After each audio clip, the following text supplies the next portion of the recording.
Thank you for tuning in to this week's edition of Stop, Look, and Listen. I'm your host, LaTroy Gardner. This week we have singer, songwriter, entrepreneur, educator, Carl Brister. Welcome to Stop, Look, and Listen, Carl. Hey man, thank you. Thanks for having me, bro. All right, pleasure. Love the shirt. Thanks, man. Thank you. This was designed by J Authentics and right out of Richmond, VA. So, shout out to them. Yeah, shouts. So, are you originally from New Jersey? Just talk about your childhood, growing up. Yeah, man. I'm born and raised in Garden State, Jersey. Originally Plainfield, New Jersey. I am in West Orange now. But yeah, I got people though in VA and in Atlanta as well. But Jersey is home base. Right. All right. So, when did you discover your love for not only music but for education? Well, music is first. Music was like water for me. It's part of my like DNA.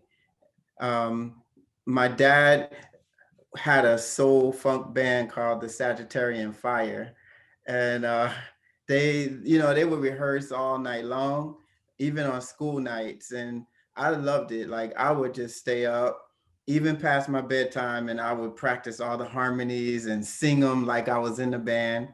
And then I would play outside of the rehearsal room, like drums or whatever, till they finally let me start subbing in for the drummer. And I just, that was my foundation. My dad became a DJ, and also he would rap. So that was also my intro to hip hop and all things music. Education, came later actually as I was on this journey of becoming a musician and songwriter and singer. I needed to maintain the finances to raise a family, and I thought teaching was going to be that. I thought teaching was, okay, I get off at 3 o'clock, I have my summers off, and I could, get in the studio and do everything. But I found out that teachers work way harder than people think, and they never get off at 3 o'clock.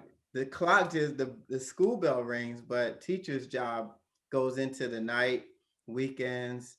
Um, and though I found that out and I began to juggle the two, I also had a heart for the kids, and I just began to do as much as I could to go above and beyond for them.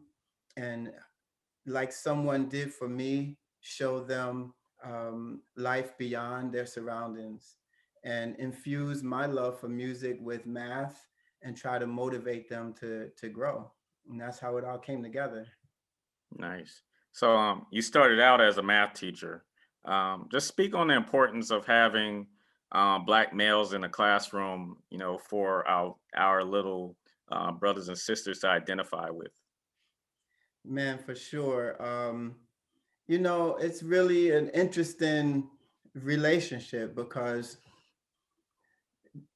unfortunately, our presence in the home as in-home dads is, not always the case. And so when young brothers get into the classroom, you hope that perhaps you can make that bond, but you can't assume it because these kids are growing up as the men of their households, and they're not used to male authority. So you have to sort of come up next to them. You can't come at them.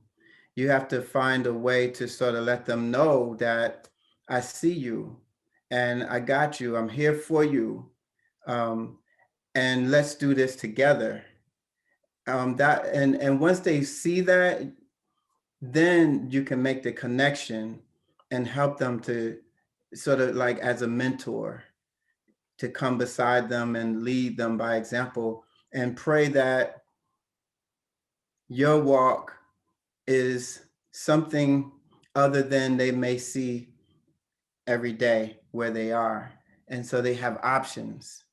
They can choose. They have real people that they see in the classroom, valuing education, motivating them to grow, and who look like them. And they can say that, you know what, I don't have to be just what I see. I have something else that can inspire me, and that has been a good journey as well. I hope I didn't get too deep with that, but No, no, continue. So, like, do you feel that in a lot of these cases, the challenge is more so with um, building a relationship with the parents than it is with the students themselves? well, depends on the grade. But in our communities, my experience has been that um, oftentimes the parents have an adversarial relationship with school in general, Hmm. with teachers. Perhaps they had bad experiences, or maybe they didn't do as well in school, and so they see school as and the teacher as the enemy, as someone who's a gotcha, got to come get you, you know. And that that partnership between a teacher and a parent is irreplaceable in the life of the student. But making that connection and helping the parents to see that this is a teamwork effort is the key, and it's something we really have to do. We really need our parents to partner with us, um, and I think once we break down that barrier, we can get a lot more done. Okay. So, you're currently a math science instructional coach for grades K through 8 with the New Horizons charter school. Kind of describe the role and the impact of the pandemic with, connecting with the students. Okay, so my role is to support the teachers um, by helping them do what they do and find ways for them to even be more effective. So I research teaching strategies. I research um, online resources that teachers can use, especially now with the pandemic. Things that will engage the kids, things that will make the teacher's life easier, um, yet impact the student more, so that we work smarter. And sometimes that does mean we work harder, but we're getting further, which is the point. Um, I'm that guy in the room that's an objective third eye. I can sit in the seat of the kid, and I can sit in the seat of the teacher and say, hey, maybe we need to rethink how we do this topic, or hey, you did that one great. Let's do more of that. So I'm that guy who gets to coach them, not judge them or observe them, as far as giving them some type of judgment on what they do. I'm the guy that says, hey, let's see if we can find a way to do this better. In the pandemic, for instance, everything went virtual, and teachers didn't have this background. They didn't have this training, but they had to jump in the water and find ways to teach online effectively. So I was able to really, really find as many online resources as possible to help the teachers navigate these waters and make it a good experience for the kids, you know, and it's been pretty rewarding. Okay. So, just beyond the pandemic, speak on some of the challenges facing the school system up there. Well, right now, the biggest challenge is um, returning to in-person learning. Now that the vaccine is out, and we've been out of the classroom for at least a year, there's a lot of pressure for schools to reopen. But the thing is, we need them to do so safely, um, for the students and for the staff. Hmm. And so sometimes it takes a little longer than many people want it to take. But at the end of the day, we're facing challenges that we've never faced before. And we want to do this, but we want to do it right. So we need to ensure that there's proper ventilation, proper social distancing in the classroom, mask wearing, encouraging those who are willing to get the vaccine so that we can, not spread the virus as, and do our best to be understanding with one another, lead with our hearts, know that these kids have been under duress like we've never known, and know that when they come back, whenever that is, we're going to have to teach them differently. We're going to have to show kindergartners who never were in a classroom how to socialize. And we're going to have to help teachers know how to have effective lessons, yet social distance. So these are a lot of things that are beneath the surface, but are very real.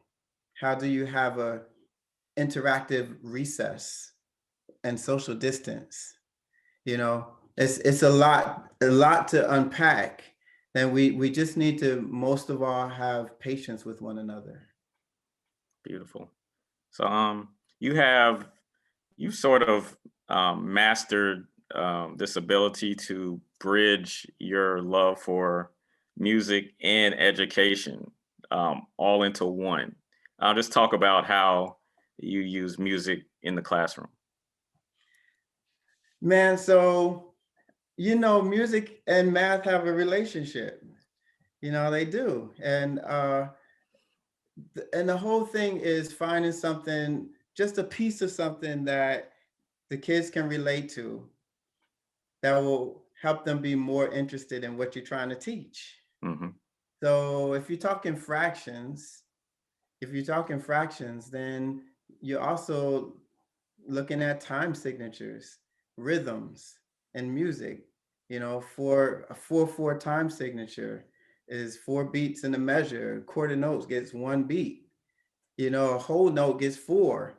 And so that, I don't want to go deep into that, but there's a connection with music and math, um, that we can make. Even the hip hop that we're listening to right now is based a lot on triplets. All of that is triplets, and Hmm. that's a rhythmic cadence. That's musical, and we can find that. We can help the kids to sort of see that as we're teaching thirds. It's a there's a marriage there that I would always tap into, or make songs about the topics that we're going over, and just sort of find my way, you know. And it's been good. And in fact, the kids grew. My data showed that there was increase in the numbers of students passing their state tests, and so I'm pretty proud of that. Nice. All right. Well, let's talk about your current single, "Love." We see the shirt, "Love Never Fails." There you Just go. talk about the message you're conveying in the song, and what led you to doing a dance remix to it. Well, it's time, man. We've been in the house long enough. It's time, man. I mean, we've been through so much this past year, from the pandemic to social injustice, um, that's still happening. People want to get out. People want to enjoy this life, but we still got work to do. There's still issues that need to be addressed, and we see it even now, from the George Floyd trial that's happening to Asian hate crimes that's on the rise, voter suppression happening throughout the country, and this song, L.O.V.E., addresses all of those topics. But we put it to a remix because, again, people are ready to also have some fun. They need to dance, they need to release. And so we kept the message forward and we put the beat underneath so everybody could enjoy themselves too. Okay. So, do you plan on having a LOV challenge on TikTok or what? You can start that for me, man. I'm in. Do Okay. it. Yeah, we'll have to work on that. You know. Okay. So, how did you link up with Mark Wilson, the producer? Mark, man, he's was great. The Angelo Ellerby connected us, Angelo of Double Exposure, and Mark got the a cappella version. Hadn't even heard the original ballad, but he just took that and he wanted to keep, in his words, the narrative up front. He wanted to keep the words out there, but give it something underneath it. And he did an amazing job, man. Amazing. And I really love the remix. Okay. So, some of your previous albums, Focus, Undefeated, and The Champion, it's like your music is always filled with messages of love, hope, and inspiration. So, I'm guessing music is your form of therapy that you utilize. Yeah, it can be cathartic. It's sort of kind of also my way of hoping to reach as many people as possible and bring some, be another voice out there that's bringing hope Hmm. and light where there's darkness, and I just really hope that this music. I hope that when people hear my music, they remember where they were when they first heard it. Like they remember how it made them feel, or did it make them think, or did they just put a smile on their face? That's what I hope for, and that's what I use my music to do, is just to really touch people and impact their lives. Okay. So, like, speak on a time when your spirit was broken, like whether that was from generational PTSD of being a black man in America, or just as you were speaking about earlier, witnessing all of the Asian hate and the voter suppression. Just speak on that.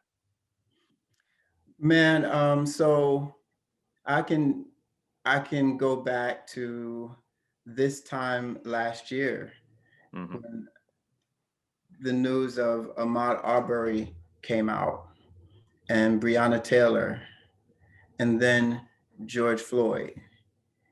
And I felt this heaviness, and that I never felt like that before.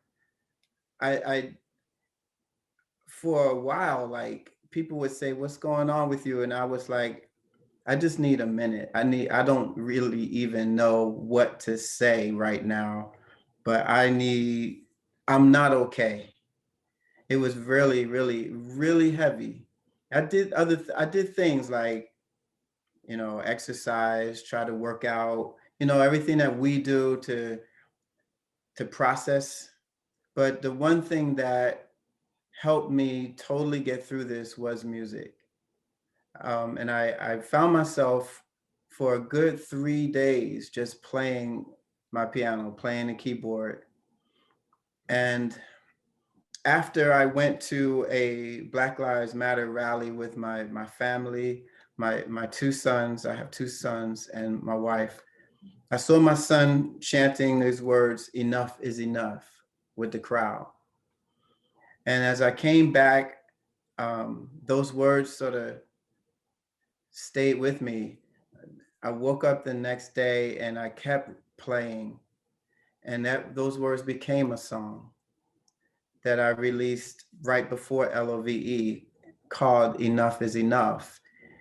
And I released it, and it helped a whole lot of people because it gave them words to say that many of us couldn't find. But it also helped me because it helped me to work through my own heart brokenness Hmm. in that moment, as a man, as an African American man, as a human being. and it lifted me and it lifted others. And so, yeah, so that's how I worked through that and how I continue to do so. Okay. So like what messages did you share with your sons, like especially after the rally and then like the talk? Have you had to Yeah, talk with them yet? you know the talk. Yep. Well, I had the talk with them a couple of years prior, but this this was this was hard because I tell them to comply. I tell them to follow what the officer says. I tell them, if there's any trouble, you know, let me know, let us know, and we'll handle it. But none of that mattered in the George Floyd case. None of that mattered. When we watched the video, you see nothing, you see everything that I had already told them was being done in essence, and it did not matter. And I had a loss for words, man. I really did. A lot of fathers that I had talked to had a loss for words. Hmm. So what I came away with that, especially getting them ready for the rally, was I had to teach them how to stand up anyway, how to keep their hope and their faith, how to still love others, but love themselves enough to stand up. And I had to teach them how to fight in a different way, how to use their voices. And that's how we made it through that time. So not only is your message resonating within your household and in the classroom, but also in the community. So just talk about the Love and Unity Fest. Yeah, so the Love and Unity Fest, I started after Eric Garner, Alton Sterling, and Philando Castile, when they were victims of police brutality. And I really felt like I didn't want that to happen to my kids. I didn't want to see that in my community. So we needed to be proactive. And I really literally went to the mayor. I didn't know him from a can of paint, but I was like, I have this idea. I want to bring people together. I want to use music, um, music from all different genres, bring people together, not accusatory or pointing fingers in this one moment, but let's just get back to love, like in this place. And we build from there, have information on how people can get involved in the community and make change. But let's come together in love. And I felt like this love is what's missing. Love for one another as just human beings, regardless of what color or race or background or preference. We have to love one another. And so the Love and Unity Fest was started 6 years ago. Um, and it's been an annual free community event. We have not only great musicians and artists, we had Robert Cool Bell from Kool and the Gang also make an appearance last year. And we have rides and games and fun for the kids to learn how to play and love one another, all a part of all of that. And this year we're looking at doing it in September, as the pandemic lifts and it's safe to come back out again. Okay. And then you're also the founder of Music Village, a nonprofit organization. Yeah. Um, So yeah, Music Village is the nonprofit organization that organizes and plans the Love and Unity Fest, mhm. and also seeks to support musicians that want to use their music to impact the community by providing scholarships to further their studies. Okay. All right. So pre-interview, we sort of talked about the piece of art behind me, Laurie Yeah. Cooper's Face Reality. So as the audience, as you can see, it's a Black man removing the mask. He has a suit and tie on, a shirt and tie with tie on, and he's in corporate America, and he has to, I guess, put on this mask in order to, I guess, function in this other world. And then when he gets home, he can be his true self. So the message in the art is trying to remove that mask and be yourself 24/7, 365, no matter what environment. And that's what I take from it. So when I work at University of North Carolina at Chapel Hill.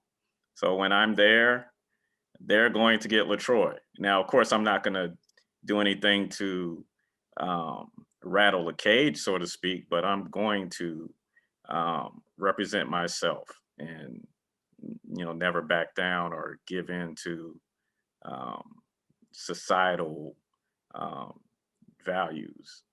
So that's sort of what I gather from the piece of art. Okay, I hear you. We all have a mask. Yep. We all have a mask, and I think as especially African American men and women, Mm-hmm. but we have different ways that we remove that mask, Yep. and in different moments where we feel like it's beneficial to do so. But then but the thing is though, and think what's happening now, especially since last year, I see more and more effort for people to not have to wear the mask in the way that they may have had. We all had to, say, 5 or 10 years ago. Exactly. Assimilation, I don't think is the way anymore, though it was the way we got in the door many times. Now I think there's a lot more effort to have people not have to wear that mask because it benefits them.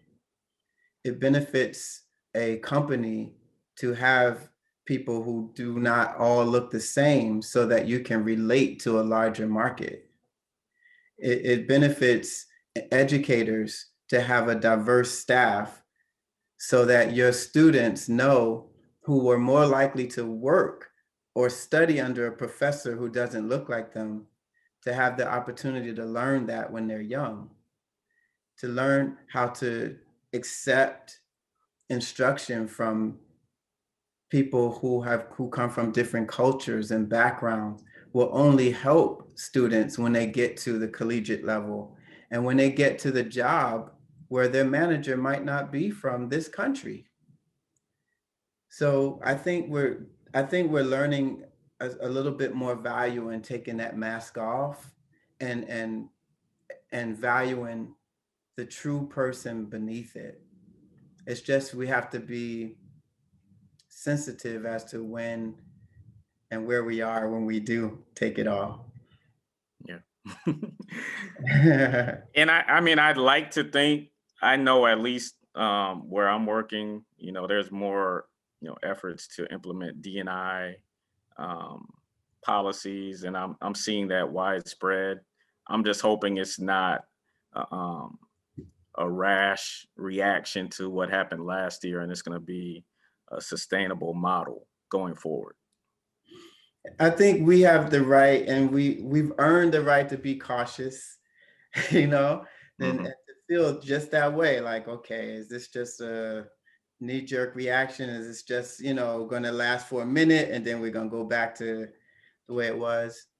We don't know, but I think we live in this moment and we try to keep moving forward. All right. So, is there an upcoming album coming soon as a result of L.O.V.E. and Enough is Enough? We'll see. I am working, I am writing, I am recording, and I try to be organic with it. I try to see how it all comes together, and I just continue to record until I feel like, okay, we got a complete, thought here. And now it's an album, you know. But right now, I'm really focused on getting out there and touring and performing live, hopefully, as things open up more and more. I feel like that's a great way for my music to really connect with people, and also let people hear more of the music that I've already recorded, and introduce them to that as well. Okay. All right, Carl. Well, plug your socials and then leave us with what you do best, and that's some words of positivity. Okay. All right.